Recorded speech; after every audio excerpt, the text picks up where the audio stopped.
Global happenings today. We communicate, we analyze global news. Stay tuned. Hello, great people. Welcome back to Global Happenings. Today, we're so excited to have you again. Interesting things are happening right now, and especially as has to do with Nigeria's involvement in ECOWAS plan of invading Niger. And right now, the ECOWAS military are on standby in event of diplomatic push failing, they intend to invade Niger. And Niger also is getting alliance from Russia and from other military African countries. But right now, the most interesting part of this is that one of Nigeria's presidential aspirant has sent a strong letter to the United States President Joe Biden about the person of Bola Ahmed Tinubu, who incidentally is the chairman of the ECOWAS. And you get to hear some very unbelievable things he said about Bola Ahmed Tinubu, especially as it had to do with his person compare with the military junta in Niger. We're going to give you full details of that in a jiffy. Now, according to the news, the chieftain of the ruling All Progressive Congress APC, Dr. SKC Ogbonnaya, has reportedly appealed to United States President Joe Biden not to back his Nigerian counterpart Bola Ahmed Tinubu in raging war against the Republic of Niger. Recall that President Tinubu is the incumbent chairman of the Economic Community of West African States (ECOWAS), which is said to be ready to take military action against the junta in the Niger Republic over the ousting, taking over of government and continuous detention of the democratically elected president Mohamed Bazoum.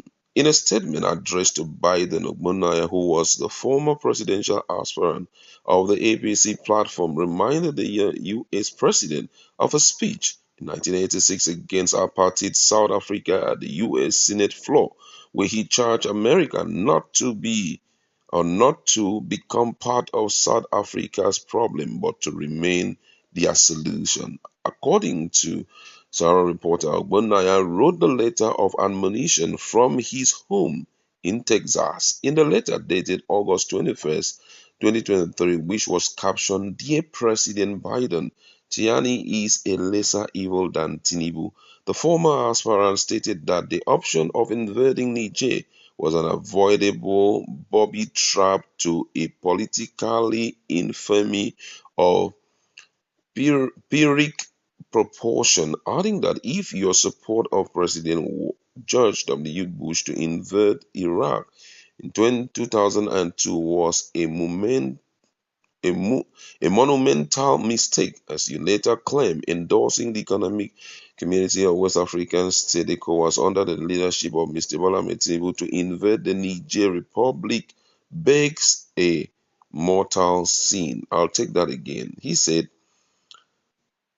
that, Dear President Biden, Tiani is a lesser evil than Tinubu. The former aspirant stated that the option of invading Niger was an avoidable booby trap to a politically infamy of pyrrhic proportion, adding that if your support of President George W. Bush to invade Iraq in 2002 was a monumental mistake, as you later claim, endorsing the Economic Community of West African States (ECOWAS) under the leadership of Mr. Bola Ahmed Tinubu to invade the Niger Republic begs a mortal sin. He maintained that the apparent embrace of the ECOWAS leader by the West was polar opposite to everything the United States of America under Joe Biden stands for. He went further to state, he said, as you ought to know, Tinubu's path to power is not different from a classic coup d'etat. A close parallel in recent American history is the unfortunate event of January 6, 2021, when President Donald Trump attempted to usurp the power of incumbency to clinch to power.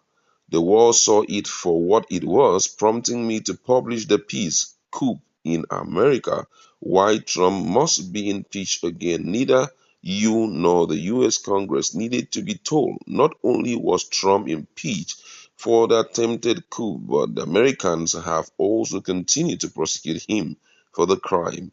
The Honorable Joseph R. Biden, the common optics is that you are caught in a web of double standard. In the case of Africa's Bola Tinubu, this is a man who, as a sitting national leader of a ruling party, grabbed power by colluding with state agencies in a flawed election. The West is also aware that the said exercise was characterized by Tinubu's pattern of violent extremism, including thuggery and political assassinations. Needless to drum his well-documented shady background, which includes fake biodata, a corruption profile of international dimension, and connection to illicit drug trafficking in the United States of America. Of course, there was a wave of global campaign to place Tinubu squarely where he belongs. Obanaya further added that the issue at stake is that General Tiani of Niger Republic seized power through a palace coup d'etat. Suddenly, Bola Tinubu, an ageless violent extremist who broke all manner of constitutional order to snatch power and who continue to show no regards for the rule of law while in office, wants to lead the war to restore constitutional order in the Republic of Niger. Clearly, the world is faced with a case of a brigand posting as a forest guard. The politician, however, noted that considering the objective fact that the antecedents of Siani of Niger Republic before gaining power are by far more moral than those of Tinubu of Nigeria. He said, following that with the common knowledge of why Africans tend to resort to a military coup, combine such implication with the trending reality that unlike the dictator in the Niger Republic, the one grandstanding as a democrat in Nigeria is in place for a place in Guinness World Record for assembling the most corrupt regime in human history. There and then explain some of the facts why Tiani is popular with his people, while Tinubu remains a repugnant pariah, generally seen around Africa as an illegitimate president come imperial puppet. He explained the opposition of the Nigerian people to military intervention in the Niger Republic is not because of any preference for military rule. Indeed, my people strongly advocate a democratic system. The apparent problem is that Mr. Bola Tinubu, the primary instigator of the conflict, lacked legitimacy and credibility. These explain why all their eyes are on the Nigerian judiciary, not the Niger Republic.